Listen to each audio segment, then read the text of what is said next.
सत्ता या संविधान, किसकी होगी जीत? सीजीआई के लिए अब अग्नि परीक्षा है। जिस केस ने देश का बुनियादी ढांचा ही हिला दिया था, उस केस में सीजीआई चंद्रचूड़ साहब ने संविधान को ताक पर रखकर भगवान श्री राम से पूछ करके राम मंदिर का फैसला सुनाया था। उनके उस बयान ने उतने बड़े, मतलब कह सकते हैं कि राम मंदिर, बाबरी मस्जिद पर जो फैसला सुनाया गया था, उस फैसले को ही सवालों के घेरे में डाल दिया था। जिस देश के हाई कोर्ट के सिटिंग जज ये कहते हैं कि देश में बहुसंख्यक आबादी के हिसाब से फैसला सुनाया जाएगा, न्यायपालिका और जजों की, जुडिशियरी की इस बदतर स्थिति में अब chief justice of India Sanjeev Khanna के लिए वक्फ बिल पर विचार करना किसी अग्नि परीक्षा से कम नहीं है।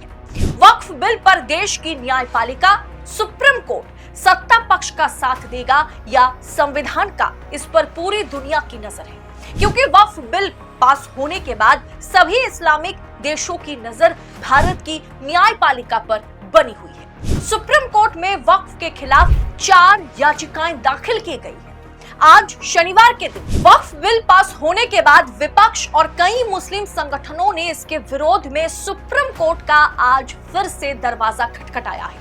शनिवार को दिल्ली से आम आदमी पार्टी के विधायक अमानतुल्लाह खान और association for the protection of civil rights ने याचिका दायर की है। इसके पहले शुक्रवार को भी 2 याचिकाएं दाखिल की गई थी, जिसमें कांग्रेस नेता किशनगंज से कांग्रेस विधायक मोहम्मद जावेद और एआईएमआईएम सांसद असदुद्दीन ओवैसी ने ये याचिका लगाई थी। सुप्रीम कोर्ट का दरवाजा इन दोनों ने खटखटाया था।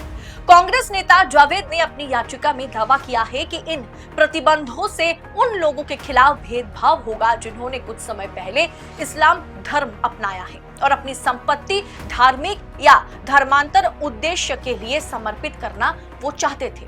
लिहाजा इससे संविधान के अनुच्छेद 15 का उल्लंघन होता है। दोस्तों, इसीलिए उन्होंने मांग की है कि इस विधेयक पर, इस बिल पर रोक लगाई जाए और उन्होंने ये मांग सुप्रीम कोर्ट से की है। तो वहीं एआईएमआईएम प्रमुख असदुद्दीन ओवैसी ने बिल के विरोध में याचिका दाखिल की है कल ही। याचिका में उन्होंने कहा कि वक्फ संशोधन बिल के प्रावधान मुसलमानों और मुस्लिम समुदाय के मौलिक अधिकारों का उल्लंघन है। ओवैसी ने लोकसभा में चर्चा के दौरान संशोधन के विरोध में बिल की कॉपी को फाड़ भी दिया था। Association for the protection of civil rights ने आज वक्फ संशोधन बिल के खिलाफ सुप्रीम कोर्ट में याचिका दायर की है। अब तक बिल को भले ही राष्ट्रपति की मंजूरी नहीं मिली है, लेकिन सुप्रीम कोर्ट में इसके विरोध में 4 याचिकाएं दाखिल हो चुकी है और अब सुप्रीम कोर्ट के पाले में है गेंद। अब सीजीआई खन्ना को तय करना है कि इस बिल पर संविधान या सत्ता, किसका पक्ष वो लेंगे, क्योंकि संजीव खन्ना का एक फैसला देश की तकदीर उससे बदल जाएगी। संसद का काम कानून बनाना है और लोकसभा, राज्यसभा ने अपना काम कर दिया है। अब बारी सुप्रीम कोर्ट की है। अब सुप्रीम कोर्ट को, अब सीजीआई खन्ना को, जजों को यह तय करना है कि क्या वो मुसलमानों का साथ देंगे या सत्ता पक्ष का। अब यह बिल संविधान के मुताबिक है या नहीं, असंवैधानिक है या नहीं, यह तय करने का अधिकार सुप्रीम कोर्ट के पास है। बिल को चुनौती देने वाले और इसका विरोध करने वाले बहुत हैं, लेकिन सुप्रीम कोर्ट इस बिल को संविधान की कसौटी पर तौलेगा और फिर तय करेगा कि ये बिल संवैधानिक है या फिर नहीं। क्या ये काम सुप्रीम कोर्ट सही तरीके से करेगा? क्योंकि जैसे मैंने आपसे शुरू में कहा कि हमारे पूर्व सीजीआई चंद्रचूड़ साहब ने कहीं ना कहीं अपने उस बयान में इस बात का जिक्र किया था कि हमारे देश में जो बहुसंख्यक आबादी है, जो हमारी आस्था है, उसके मुताबिक कहीं ना कहीं जजेस जो है वो फैसला लेते हैं। मतलब संविधान की मान मर्यादा को ताक पर रखकर आस्था और धर्म के नाम पर फैसला लिया गया था। ये सवाल आज हर कोई उठा रहा है। सीजीआई, मतलब पूर्व सीजीआई चंद्रचूड़ साहब के उस बयान के बाद राम मंदिर, बाबरी मस्जिद के फैसले को लेकर के। अब दोस्तों, इस मुद्दे की बात की जाए तो वक्फ बिल की खिलाफत करने वाले भी इसे संवैधानिक आधार पर ही कोर्ट में चुनौती देने वाले हैं, लेकिन सुप्रीम कोर्ट से, न्यायपालिका से कितनी उम्मीद लगाई जा सकती है? जब कोर्ट में गए सरकार के बड़े फैसले, क्या नतीजा निकला? नागरिकता संशोधन कानून यानी सीएए 500 और 1000 के रूप मतलब 1000 रुपए के जो नोट हैं उसे अवैध करार देना सरकार का, यानी नोटबंदी, जम्मू कश्मीर से धारा 370 हटाना, इन तमाम मुद्दों पर सरकार के पक्ष में ही फैसला आया है। सरकार के बनाए गए या हटाए गए कानूनों के खिलाफ कभी भी सुप्रीम कोर्ट ने उसे पूरी तरीके से खारिज नहीं किया।